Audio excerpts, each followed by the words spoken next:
afternoon and welcome to Pakistan Today News from our London studio. I'm Chris Taylor. The national death toll from this year's monsoon season has risen to 910 lives lost, according to the latest figures from the National Disaster Management Authority. In just the last 24 hours, 3 more deaths were reported in Punjab and Khyber Pakhtunkhwa. Since June, over 1,000 people have been injured, with Khyber Pakhtunkhwa the hardest-hit region, recording 504 fatalities. The NDMA says nearly 8,000 homes have been either destroyed or partially damaged, and more than 6,000 livestock have perished. The authority has also issued a fresh warning. A new rain system moving in from India could bring heavy downpours to Sindh, Balochistan, and southern Punjab, raising the risk of urban flooding until September 10th. Meanwhile, authorities in Punjab are facing a severe flood emergency.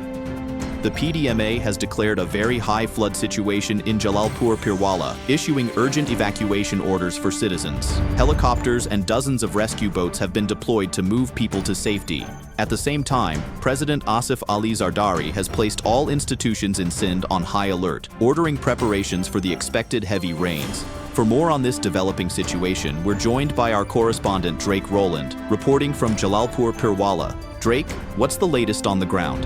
Chris, the floodwaters here are rising quickly, and the situation remains extremely dangerous. Rescue teams and boats are moving through submerged streets, pulling families from rooftops and upper floors. A PDMA helicopter is circling overhead, conducting airlifts where boats can't reach. The main challenge is the sheer speed and force of the water, which is making access very difficult. Authorities are pleading with residents who are still refusing to leave to evacuate immediately. Relief camps are being set up, but officials stress this crisis is far from over. Back to you. Today, Pakistan is also commemorating Navy Day. In his message, Naval Chief Admiral Naveed Ashraf praised the valor of the Navy's heroes, recalling the daring 1965 Operation Somnath, when a flotilla of Pakistan Navy ships struck the Indian coastal town of Dwarka. He said that mission, along with the formidable presence of submarine PNS Ghazi, continues to inspire the force. Admiral Ashraf reaffirmed the Navy's dual mission, safeguarding the country's defense and advancing its maritime economy. He also announced preparations for the upcoming Pakistan International Maritime Exhibition. In Islamabad, Prime Minister Shehbaz Sharif has directed the Petroleum Ministry to ensure the uninterrupted supply of fuel across the country. The Prime Minister reviewed the national energy situation during a meeting with Petroleum Minister Ali Pervez Malik, who briefed him on ongoing projects and sector reforms. The directive is aimed at preventing potential shortages and maintaining a smooth nationwide supply chain for petrol and diesel. Turning to international affairs, a retired U.S. Brigadier General Mark Kimmett has claimed that Washington's growing closeness with Pakistan is a direct result of what he called India's arrogance towards President Trump.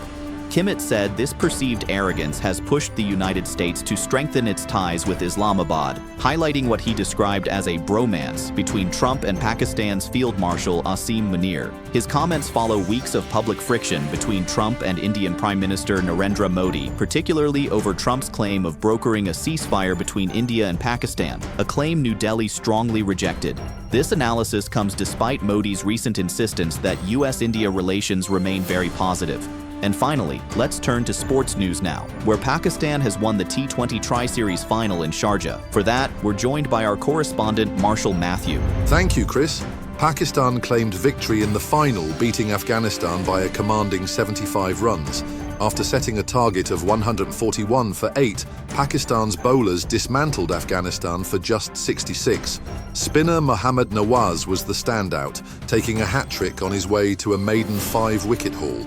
He finished with outstanding figures of 5 wickets for just 19 runs, sealing a memorable win for Pakistan and lifting the series trophy. That's all for now. You're watching Pakistan Today News from our London studio. I'm Chris Taylor.